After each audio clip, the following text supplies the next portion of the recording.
আলাইকুম, স্বাগতম।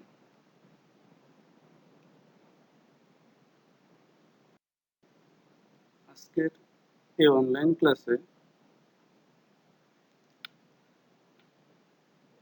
আশা করছি সবাই ভালো আছেন, সুস্থ আছেন এবং আমিও আলহামদুলিল্লাহ ভালো আছি। আমি মোহাম্মদ রফিকুল ইসলাম, সহকারী অধ্যাপক অর্থনীতি, সরকারি টিচার্স ট্রেনিং কলেজ, যশোর। শ্রেণী বিএড প্রফেশনাল 2020, বিষয় একীভূত শিক্ষা, ইউনিট 3। আজকে আমরা যে বিষয়টি আলোচনা করতে চাই সে বিষয়ে যাওয়ার পূর্বে আমি আপনাদের দৃষ্টি আকর্ষণ করতে চাই। সেটি হলো, সাধারণত যে শ্রেণীকক্ষে বা যে শ্রেণীতে স্বাভাবিক শিশু বা স্বাভাবিক শিক্ষার্থী, অস্বাভাবিক শিক্ষার্থী বা অসুবিধাগ্রস্ত শিক্ষার্থী একই সাথে যে পরিবেশে পড়াশোনা করে সেই পরিবেশকে বা সেই ব্যবস্থাপনাকে আমরা কি বলি?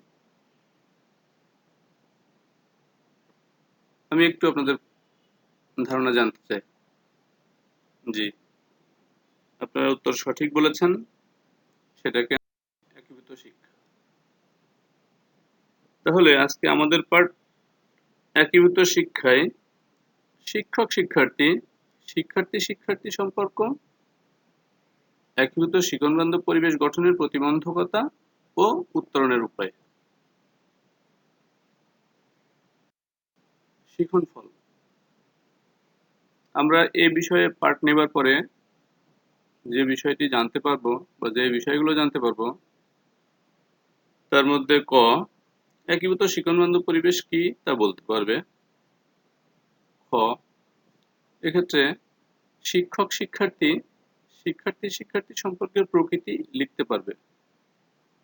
গ, একীভূত শিক্ষণবান্ধব পরিবেশ গঠনের প্রতিবন্ধকতা ব্যাখ্যা করতে পারবে। এবং ঘ, এক্ষেত্রে প্রতিবন্ধকতা সমূহ উত্তরণের উপায় বিশ্লেষণ করতে পারবে। আমাদের প্রথম শিখন ফল, একীভূত শিক্ষণবান্ধব পরিবেশ কি, আমরা বিষয়টি একটু দেখে নেই। একীভূত শিক্ষণবান্ধব পরিবেশ বলতে এমন ব্যবস্থাকে বোঝায় যেখানে স্বাভাবিক, বিভিন্নতাযুক্ত ও অসুবিধাগ্রস্ত শিক্ষার্থী একত্রে সহযোগিতাপূর্ণ পরিবেশে পড়াশোনা করবে এবং যেখানে সকলের চাহিদাকে সমানভাবে গুরুত্ব দিয়ে তা নিশ্চিত করার প্রয়াস নেওয়া হবে। এটাকে অন্যভাবে বলা যায়, একীভূতকরণ প্রকৃতপক্ষে কিছু বাস্তবসম্মত পরিবর্তন যার মাধ্যমে বিভিন্ন প্রেক্ষাপট ও ক্ষমতাসম্পন্ন সব ধরনের শিশু শ্রেণীকক্ষে তথা স্কুলসমূহে সাফল্যের সাথে লেখাপড়া করতে পারে। শিক্ষক শিক্ষার্থী সম্পর্ক উন্নয়ন। শিক্ষক শিক্ষার্থী সম্পর্ক উন্নয়নে উভয়ের দায়ী রয়েছে, তবে শিক্ষকের দায় এক্ষেত্রে অনেক বেশি।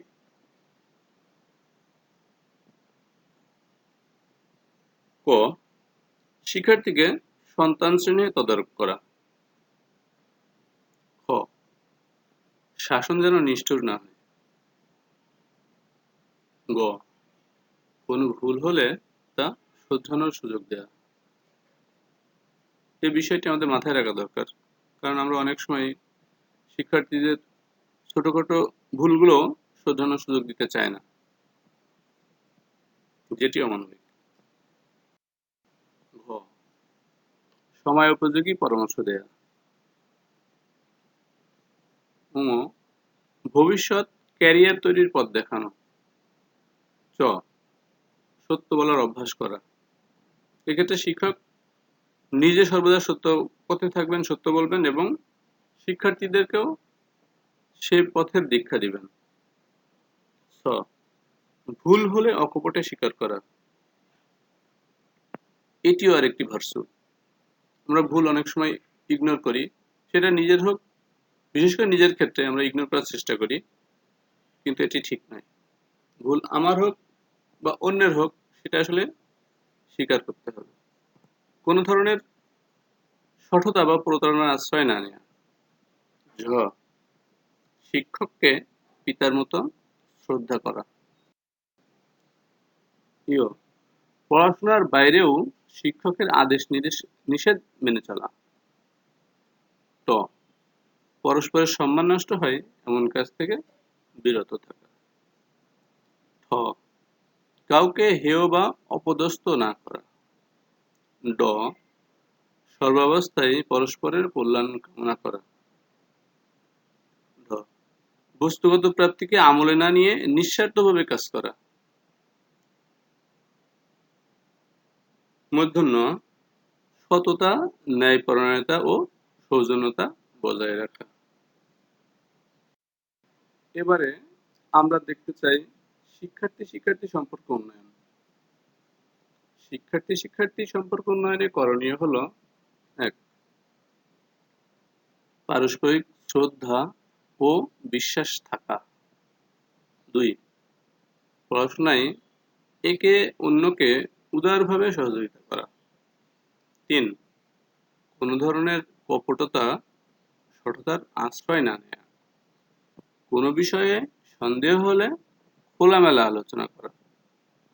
৫, একে অন্যর বিপদে সাহায্য করা। ৬, কোনো কুৎসা রটনা না করা। ৭, কাউকে ঈর্ষা পোষণ না করা। ৮, কারো দারিদ্র্য বা শারীরিক সমস্যা নিয়ে বিদ্রূপ না করা। ৯, প্রতিবন্ধী সহপাঠীদের প্রতি সচেতন থাকা।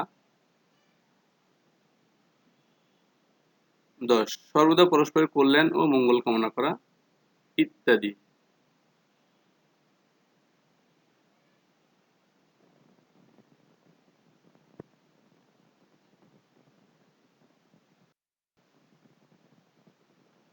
প্রিয় প্রশিক্ষণার্থী বন্ধুরা, আমরা একটু দলীয় কাজে যেতে চাই। এখানে ২টি দলীয় কাজ দেয়া আছে। তার মধ্যে প্রথম এবং ৩ নম্বর গ্রুপ ১ নম্বর দলীয় কাজ করবেন এবং দ্বিতীয় এবং চতুর্থ গ্রুপ ২ নম্বর দলীয় কাজটি করবেন। পাশাপাশি দলীয় কাজ আপনারা দলগতভাবে উপস্থাপন করবেন। আমাদের প্রথম দলীয় কাজ: একীভূত শিক্ষায় শিক্ষক-শিক্ষার্থী সম্পর্ক উন্নয়ন কেন গুরুত্বপূর্ণ? ব্যাখ্যা করুন। ২, একীভূত শিক্ষায় শিক্ষার্থী সম্পর্ক উন্নয়নের প্রয়োজনীয়তা সবিস্তারে লিখুন। জি, আমরা নান্দনিক দলীয় কাজের উপস্থাপনা দেখলাম। এজন্য আপনাদেরকে ধন্যবাদ। একীভূত শিক্ষণ-বান্ধব পরিবেশ গঠনে প্রতিবন্ধকতা। আমরা জানি একীভূত শিক্ষণ-বান্ধব পরিবেশ গঠনে নানা প্রতিবন্ধকতা রয়েছে। আমরা এ বিষয়ে একটু লক্ষ্য করি। বিভিন্ন উপাদান একীভূত শিক্ষণ-বান্ধব পরিবেশ গঠনে প্রতিবন্ধক হয়ে দাঁড়ায়। গবেষণার ফলাফল অনুযায়ী একীভূত শিক্ষা বাস্তবায়নে মূল প্রতিবন্ধকতা হচ্ছে উপযুক্ত ও প্রশিক্ষণপ্রাপ্ত শিক্ষকের অভাব। এটি হলো ফার্স্ট অ্যান্ড ফরমোস্ট প্রবলেম। সেটি হলো উপযুক্ত ও প্রশিক্ষণপ্রাপ্ত শিক্ষকের অভাব। সীমিত জ্ঞান ও যথার্থভাবে প্রতিবন্ধিতার ধারণা না থাকা তো আছেই। এছাড়াও যেসব বিষয়গুলো উল্লেখযোগ্যভাবে চিহ্নিত তা পর্যায়ক্রমে আলোচিত হলো। ক, আর্থ-সামাজিক বাধা, যেটাকে আমরা বলি সোশিও ইকোনমিক ব্যারিয়ার্স। খ, নেতিবাচক দৃষ্টিভঙ্গি, যেটাকে আমরা বলি নেগেটিভ অ্যাটিটিউডস। এখন আমরা একটু দেখতে চাই আর্থ-সামাজিক বাধাটা কি বা কি ধরনের। প্রথমে বলা হচ্ছে দুর্বল অবকাঠামো, অভিভাবকদের অজ্ঞতা ও অসচেতনতা, অত্যাধিক প্রত্যাশা, প্রয়োজনীয় নীতিমালার অভাব। নেতিবাচক দৃষ্টিভঙ্গিতে আছে বিভিন্ন প্রেক্ষাপট হতে আগত শিক্ষার্থীদের প্রতি পার্থক্যসূচক দৃষ্টিভঙ্গি পোষণ। এই বিষয়টি আসলে খুবই গুরুত্বপূর্ণ। আমরা অনেক সময় বিভিন্ন শিক্ষার্থীদেরকে বিভিন্নভাবে ট্রিট করে ফেলি, বিশেষ করে যেটি তাদের মধ্যে কোনো পার্থক্য তৈরি করে। আমরা সে ধরনের কাজটি পরিহার করার চেষ্টা করব। বিশেষ চাহিদা সম্পন্ন শিক্ষার্থীদের শনাক্তকরণে শিক্ষকের সচেতনতার অভাব, আইনি জটিলতা ও নীতি নির্ধারণের সমস্যা, অপরিবর্তনশীল পাঠ্যক্রম, শিক্ষণবান্ধব শিক্ষাক্রমের অভাব। এখন আমরা দেখব একীভূত শিক্ষণবান্ধব পরিবেশ গঠনের প্রতিবন্ধকতা উত্তরণের উপায়। অর্থাৎ একীভূত শিক্ষণবান্ধব পরিবেশ গঠনে যে প্রতিবন্ধকতা রয়েছে তা কি কি উপায়ে আসলে কমানো যায় বা রিডিউস করানো যায়। যে কোনো কাজে বাধা বা প্রতিবন্ধকতা কোনো অস্বাভাবিক বিষয় নয়। তার মানে কোনো কাজ করতে গেলে বাধা থাকবে, এটি বড়ই স্বাভাবিক ঘটনা। বিষয়ের গভীরে প্রবেশ করে প্রতিবন্ধকতার কারণ অনুসন্ধান করলে অবশ্যই উত্তরণের উপায় খুঁজে পাওয়া যাবে।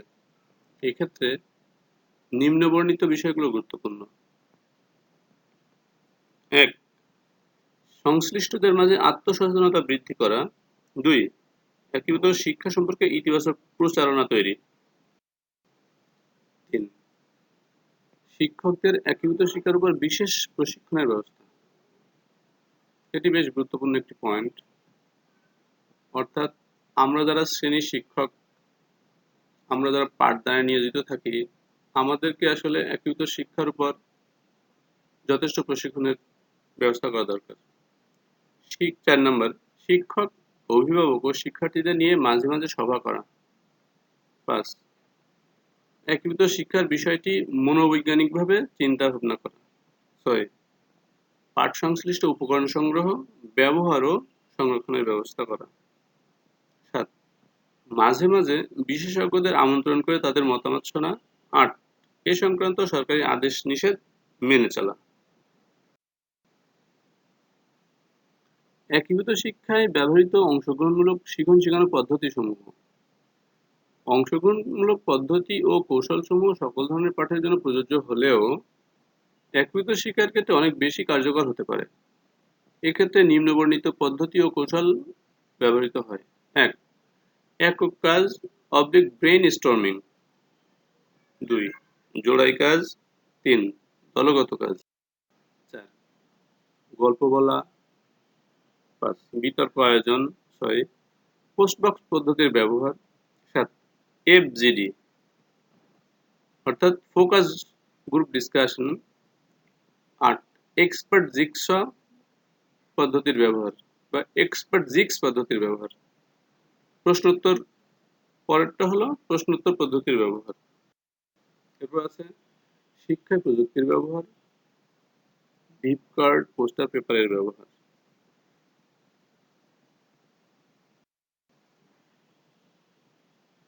তবে উল্লেখ্য যে পাঠদান প্রক্রিয়ায় পদ্ধতি নয়, মূল চালিকা শক্তি হলেন শিক্ষক। আধুনিক শিখন শেখানো শিক্ষণকে কার্যকর করা যায় প্রযুক্তির মাধ্যমে। আইসিটি ও ডিজিটাল কন্টেন্ট যে কারণে জনপ্রিয়। ১ নম্বরে বলা হয়েছে সকল শিক্ষার্থী দেখতে পায়। ২. শ্রেণীর সকল শিক্ষার্থীকে কাজে লাগানো যায়। ৩. গুরুত্বপূর্ণ ও দুষ্প্রাপ্য ছবি দেখানো যায়। ৪.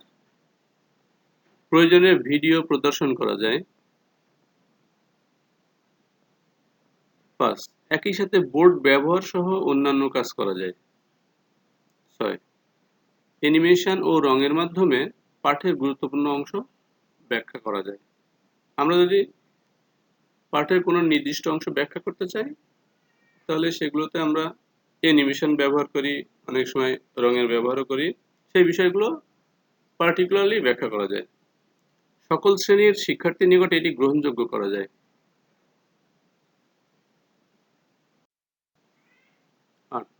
শিক্ষকের পরিশ্রম কম হওয়ায় তিনি অন্য ক্লাস নিয়ে ভাবার সময় পান। 9, আনন্দদায়ক ও চাপমুক্ত পরিবেশে পাঠের কাজ শেষ হয়। প্রতিবন্ধী শিক্ষার্থীর উপযোগী একটি গুরুত্বপূর্ণ শিখন শেখানো পদ্ধতি হলো PEE অর্থাৎ পয়েন্টস, এক্সপ্লানেশন, এভিডেন্স। নিচে প্রক্রিয়াটি ব্যাখ্যা করা হলো। P ফর পয়েন্টস, শিক্ষক বিষয়বস্তুর সাথে মিল রেখে যে কোনো একটি বিষয় বা পয়েন্টস শিক্ষার্থীদের মাঝে ছুড়ে দিবেন। শিক্ষার্থীরা চিন্তা ভাবনা করে তাদের মতামত দেবে। নেক্সট, E ফর এক্সপ্লানেশন, শিক্ষার্থীদের উত্তরের সূত্র ধরে শিক্ষক বিস্তারিত ব্যাখ্যা দিবেন। E ফর এভিডেন্স, স্বাক্ষর প্রমাণ দেওয়া আধুনিক শিক্ষার একটি অন্যতম হাতিয়ার। এক্ষেত্রে সম্ভব হলে শিক্ষার্থীদের বাস্তব উপকরণ প্রদর্শন করা যেতে পারে।